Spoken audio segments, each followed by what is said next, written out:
Right.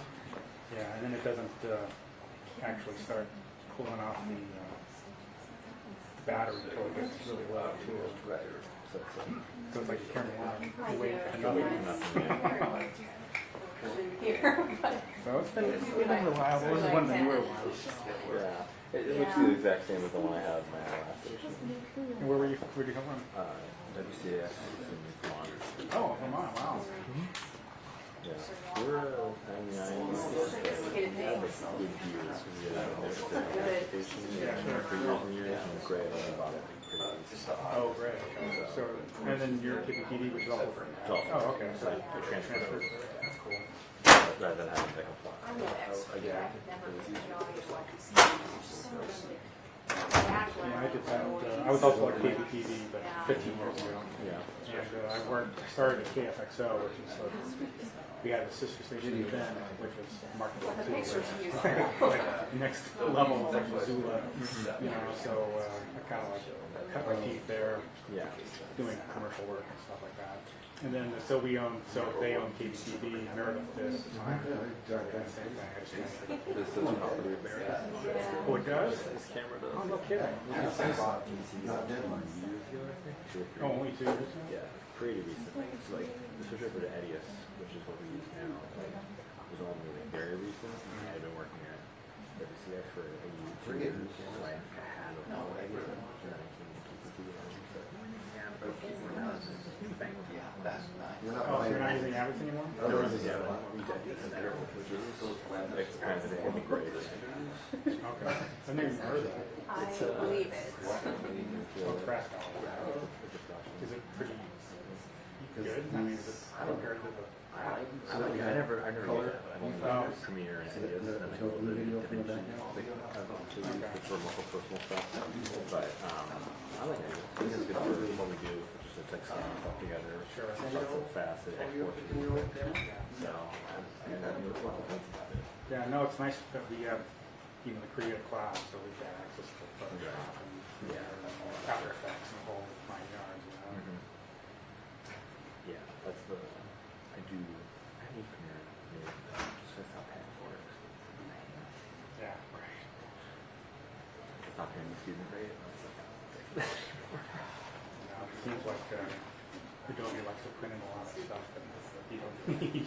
yeah, now they're doing a bunch of AI crap as well. Let me check on that. I don't know what that fancy was saying about that. Let me ask.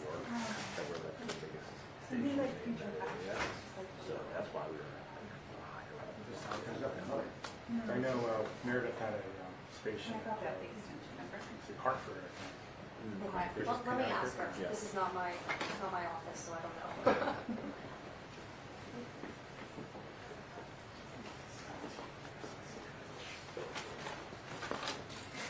Oh, sorry. Did you get my own?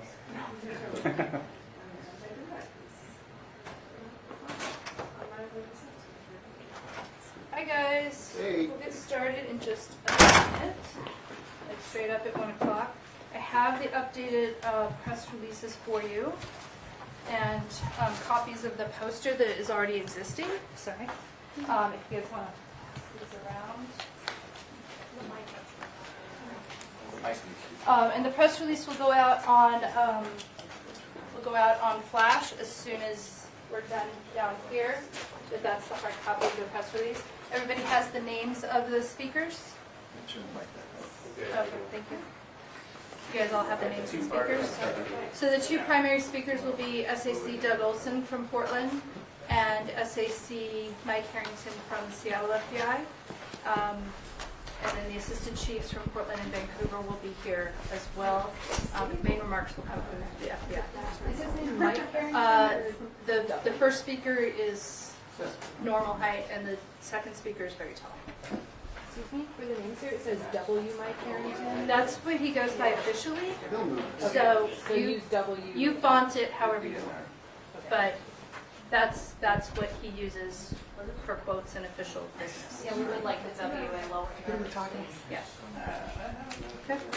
He's taller than me. Oh, he's the one. Okay. All right, they'll be in just a couple minutes, and then we'll get started.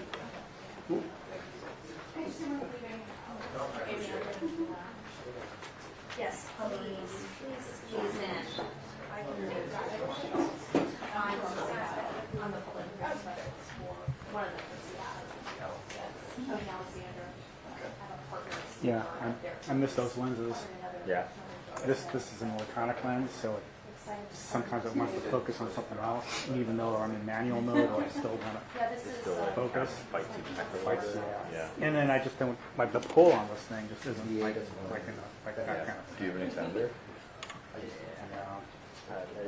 In the macro never works for me.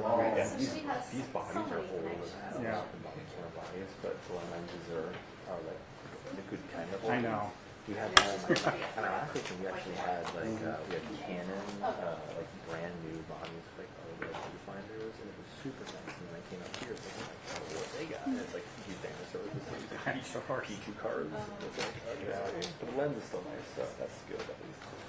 Well, yeah, when I left in 2009, they still didn't have P2. It was digital.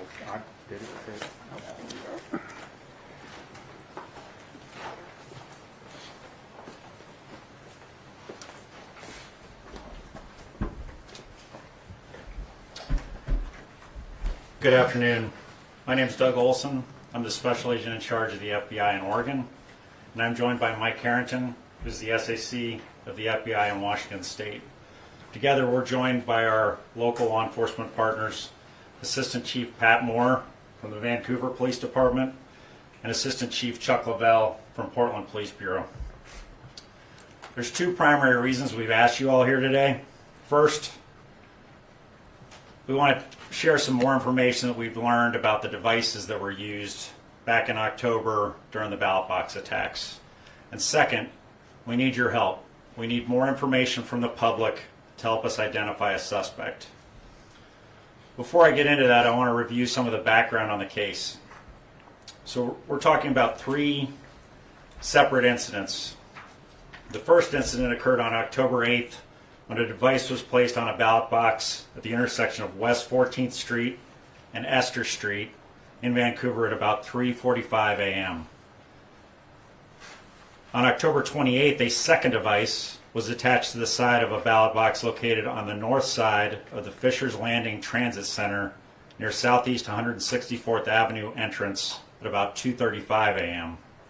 That same evening, a third device was attached to the side of the ballot box outside the Multnomah County Elections Office at the intersection of Southeast Belmont Street and 11th Avenue at about 3:08 a.m.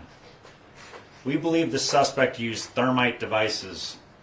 Thermite devices are composed of metal shavings and iron oxide. Iron oxide is also known as rust. This is a very volatile mix that can burn as hot as 4,000 degrees Fahrenheit. The person responsible welded the devices using scrap metal for the exterior and then inserted thermite into the interior of the devices. Thermite looks like metal shavings or metal powder.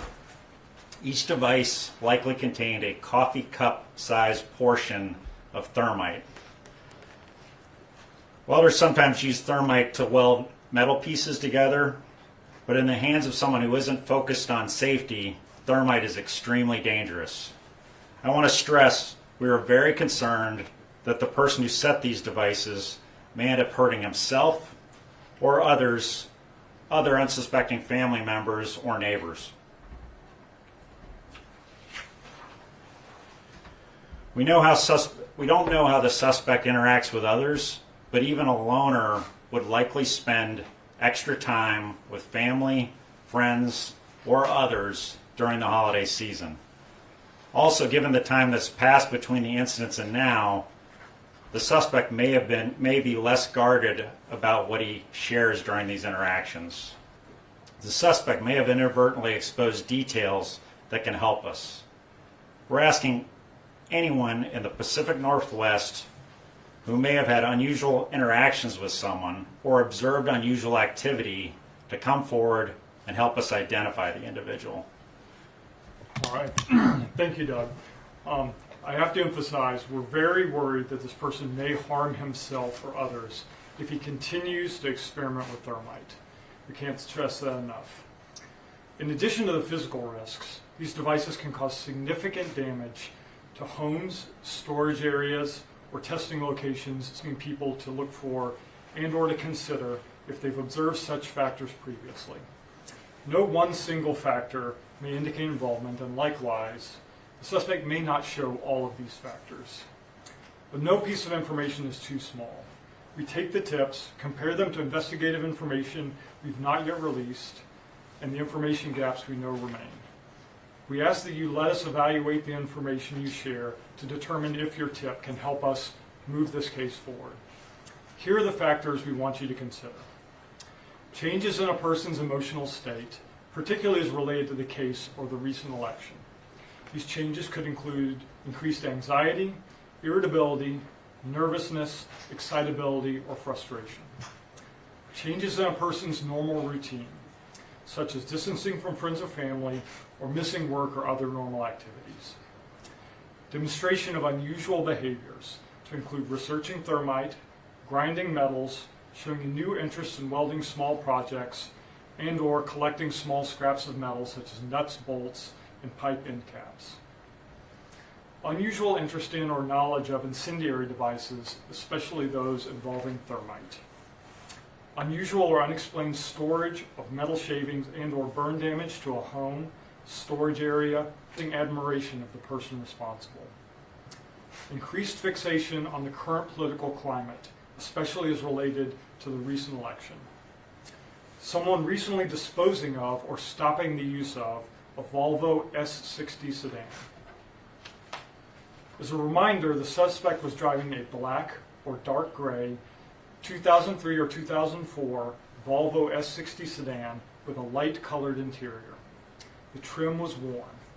The car has a sunroof and dark aftermarket rims, and it's missing the Volvo logo normally affixed to the front grille. It's possible to repair the worn trim or replace the aftermarket rims. The suspect may also have sold or tried to sell the car or disposed of it through other means.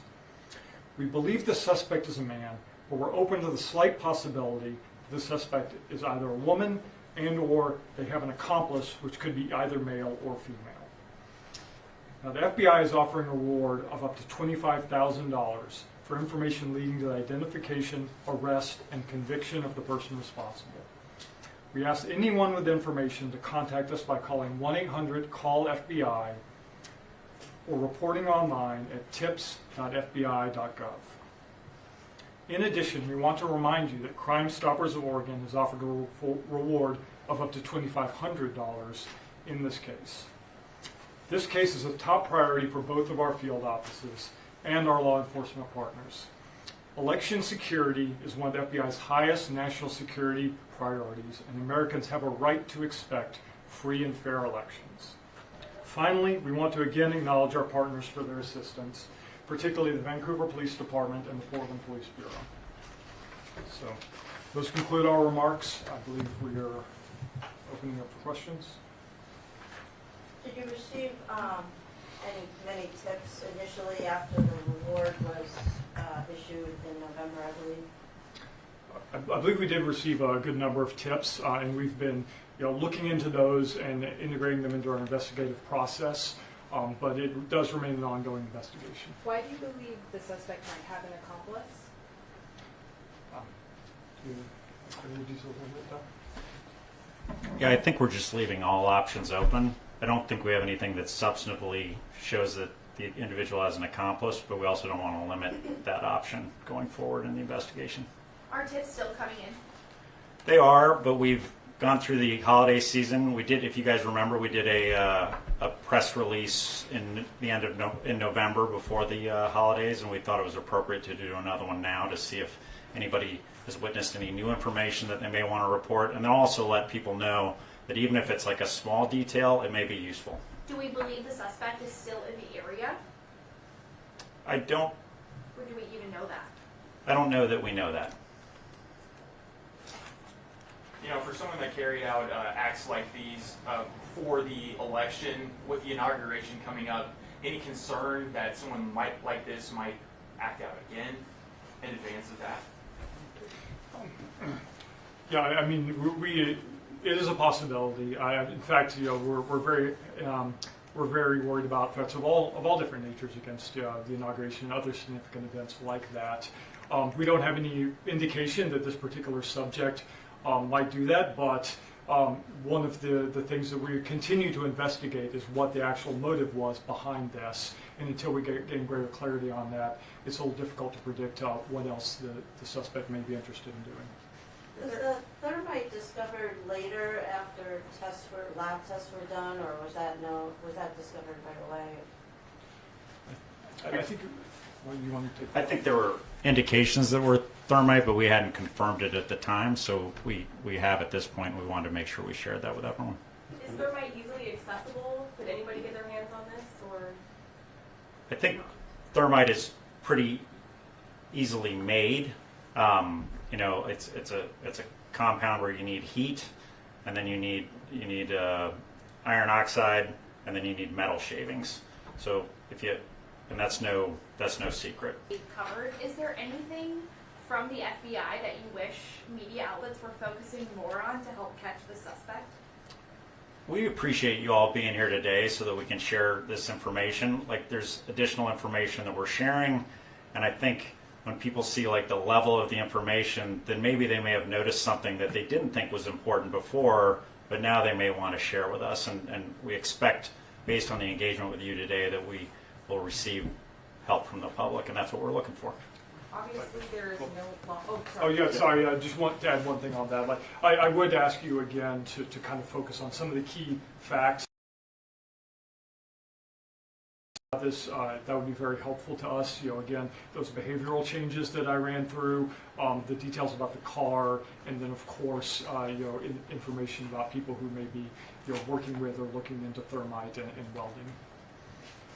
Obviously, there's no upcoming election that we need to be concerned about, but moving forward, if you're not able to catch the suspect, do either FBI offices intend to bolster security?